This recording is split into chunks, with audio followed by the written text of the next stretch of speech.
question. Given how popular Ilia's become, how big do you think that fight could be between you two? I mean, if I had any bit of a personality, it'd be fucking huge.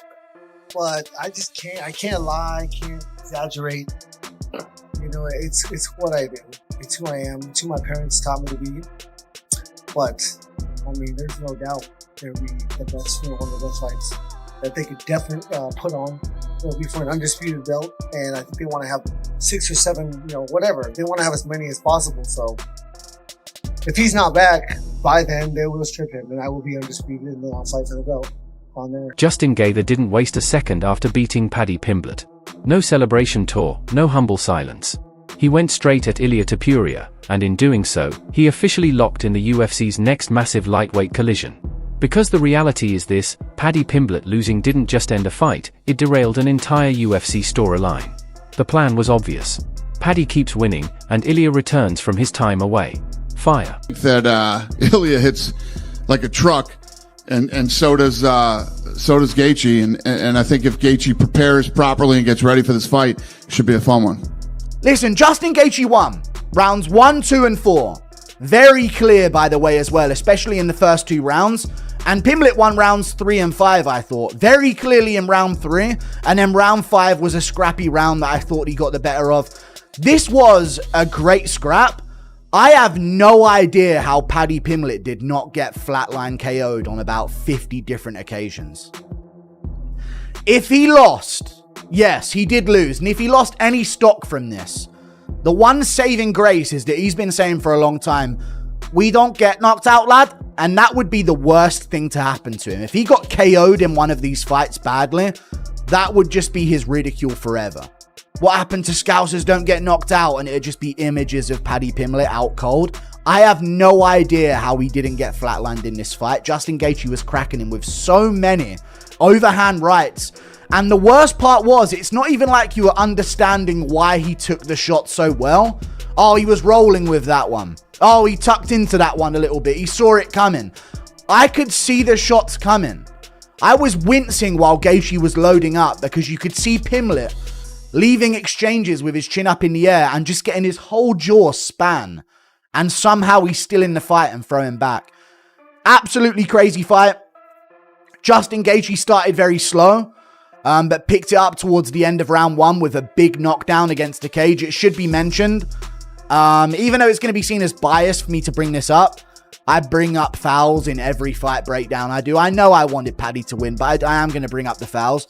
Gaethje fought very fucking dirty in this fight. A lot of eye pokes, a groin shot as well. I think Paddy Pimblett had a groin shot that he landed too, but that was towards the end of the fight where it was just an absolute mess of a... He delivered in the main event, capped off with a war. Just give us your thoughts on Justin Gaethje and Paddy Pimblett delivering a 5-round battle. Yeah, I mean, what a couple. So Paddy Pimblett at the weigh-ins yesterday says, I'm going to knock this motherfucker out tomorrow. And I was like, that's interesting.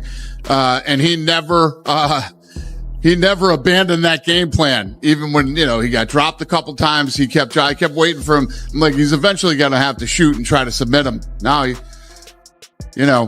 didn't know Paddy Pimblett had a chin like that till tonight. And, yeah, absolute dogfight in a war, and much respect to both guys. No, I love it. This guy, I love everything he's been saying. He definitely sounds overconfident. He's out here disrespecting legends like Dustin Poirier. I'm going to dog walk this English on Saturday. Watch. But Dustin's never got a nice word to say about me, lad. So, I was honest and said he looked like shit against Gaethje. Then stop and trying. You can't get That wasn't even the fight you were talking about. You said last fight. Which? No, I'm saying Dustin looked like shit against Holloway. That was what I said. Would also look like shit against Holloway. Well, we'll see once I beat you. It could end up fighting. And the UFC was ready to cash in on one of the most hype-driven fights the division had ever seen. Europe versus Europe. Swagger versus precision. A perfect storm. But Justin Gaethje shattered that plan completely. Now, instead of hype and theatrics, Ilia Topuria is staring across the cage at one of the most violent fighters the sport has ever produced, and Gaethje knows it. That's why his call-out hit different. This wasn't trash talk, it was a warning. Gaethje made it clear he doesn't care about narratives, popularity, or marketing plans. He believes that when Ilia steps in front of him, he's stepping into a war. Stylistically, this fight is terrifying. Ilia Topuria is sharp, composed, and surgical. His boxing is clean, his timing is elite, and his confidence never wavers. He doesn't rush, he doesn't panic, he waits for mistakes, and when he finds them, people go to sleep. But Justin Gaethje doesn't play that game. He drags you into chaos, chops your legs, pressures non-stop, and throws with bad intentions. And unlike Paddy, he doesn't fade under fire.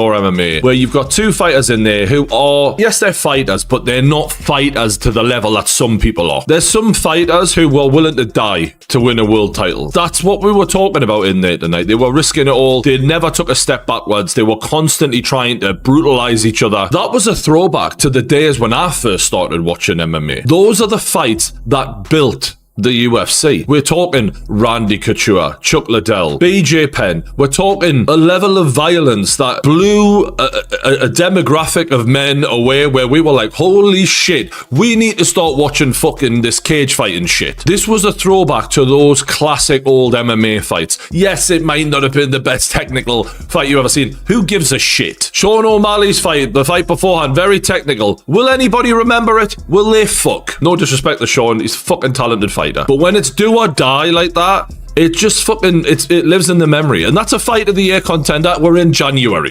Dana, I remember when Paddy first arrived in the UFC, you were saying stuff like, well, his entrance is good and it's all well and good to get the fans, but he needs to be able to fight.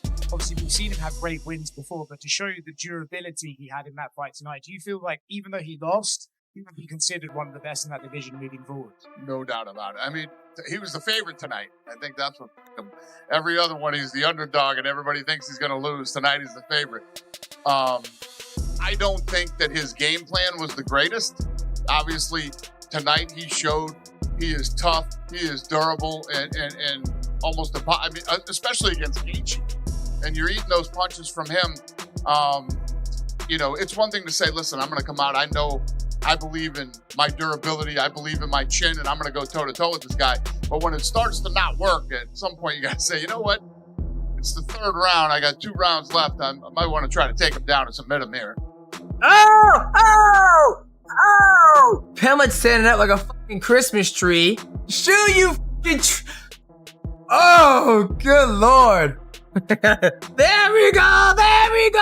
Justin can fight this all day. He can do this all day long. He'll do the jab, he'll come behind and get close, and then he's gonna get you close to the octagon. He's gonna start fighting you with his hands. He's gonna hit you with the right hand. That's what he does. And he's pulling away. For somebody with good grappling, it's like, go underneath, shoot a takedown. He's trying to fight a bull that you don't have the power to beat the bull. And all Paddy has to do is go to his back and he's good. Go around him, Justin. Just go around him. Yeah, Justin Gaethje won that. I think Paddy Pimblett did not follow the corner. He thrives in chaos. Where Paddy brought unpredictability and crowd energy, Gaethje brings pure damage. That's why some fans believe this fight is actually more dangerous for Ilia Topuria, even if it looks less glamorous on paper. Paddy versus Ilia would have been about control and dominance, but Ilia versus Gaethje is about survival. And yet, this could be the fight that defines Ilia Topuria's legacy. Beating Paddy would have been massive for hype, but beating Gaethje would be a statement. It tells the division that Ilia isn't just the future, he's the present. Fire. You've got a long way to go to get to that elite level, but there's something about him. But I don't know if I fully believed it, but he did. And it's that belief that puts you into positions like this, because yes, he lost the fight, but there was a period where when Paddy had that iffy decision, people thought he didn't belong anywhere near a Justin Gaethje, and he's come on a long way. And I think he can look at this fight one of two ways. He can get downhearted and think, well, I didn't win, or you can think, well, it was my first go at it. I've got a lot to learn. Look at the likes of Michael Bisping. You've got to keep fucking coming in order to get your hands on that gold at some point. And that was the first time Justin Gaethje's gotten to 5 full rounds. And I think Paddy proved a lot to a lot of haters out there that, like, look, all right, you might not like him, whatever. He's got fucking balls and he's willing to fight to the bitter end.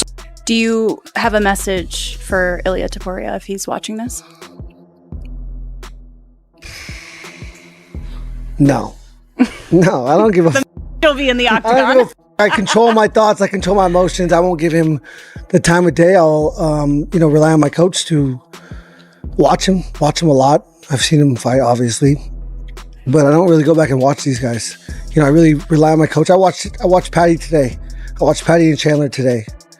But I really rely on my coach to create a game plan and instill it into training. And yeah, this is so fast. I have no idea what's going on right now. If you can pick your opponent, who do you want to see next? We don't have more legends in the sport, I think.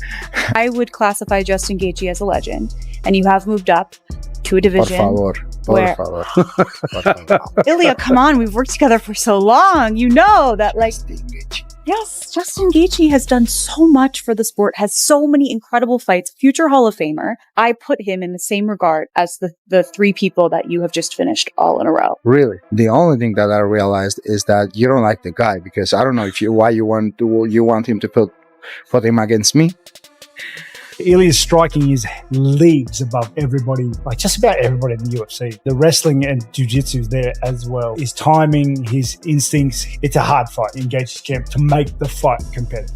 The Gaethje that fought Paddy won't beat Ilia right now. Ilia Topuria versus Justin Gaethje. I got Ilia Topuria knocking him out after you've been dropped so much, and you're going to fight somebody who's a deadly striker, great wrestler, who has a chin, who's willing to put himself in the fire to land that shot. Let's not forget about Ilia Topuria's body work. If this is the way they've gone, it only leaves Pimblett versus Holloway. That's a banger too. Two warriors that laid it all on the octagon floor. I thought Justin Gaethje was going to get Paddy Pimblett out of there on multiple occasions, but Paddy would not quit. Paddy Pimblett kept fighting, but I think the pressure that Justin put on him early gave him enough of a lead to become the interim champion. But Ilia Topuria is knocking out the best fighters that we've ever seen in the divisions that he's competing in. Knocked out Max Holloway and Alexander Volkanovski while he was at featherweight, then goes to 155 and knocks out Charles Oliveira. But Justin Gaethje reminded us tonight, when you overlook him, things have a habit of working out in Justin Gaethje's way. Back to it. That's the low kicks, low kicks. Oh! Oh! What? He ate them! That jumping front kick is actually working for him too. For Paddy. Oh! His legs. I've seen his legs. His legs. Now his legs did a thing. His legs like splashed a little bit. Oh my God! Oh my God! This guy's a zombie. Yeah. He's actually a zombie. Oh my God. Oh, he's still throwing back. He's still throwing back. Yeah. Oh my God! Oh my God! Boy. Oh! He's been rocked like 50 times in this fight, eh? Well, hey, yeah, let's do it. Okay. Oh, let's go. Oh, not sure. Oh my God!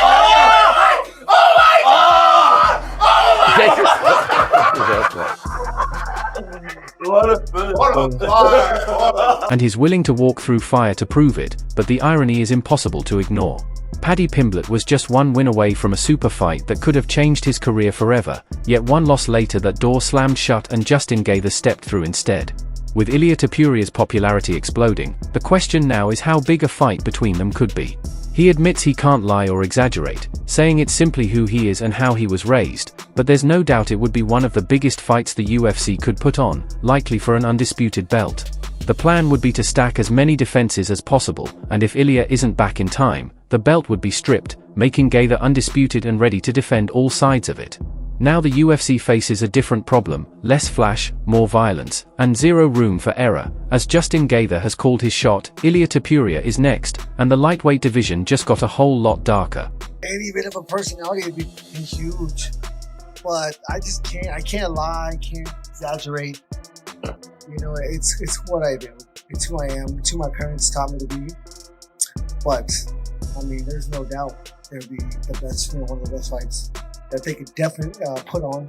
It'll be for an undisputed belt, and I think they want to have 6 or 7, whatever. They want to have as many as possible. So if he's not back by then, they will strip him, and I will be undisputed and then outside for the belt.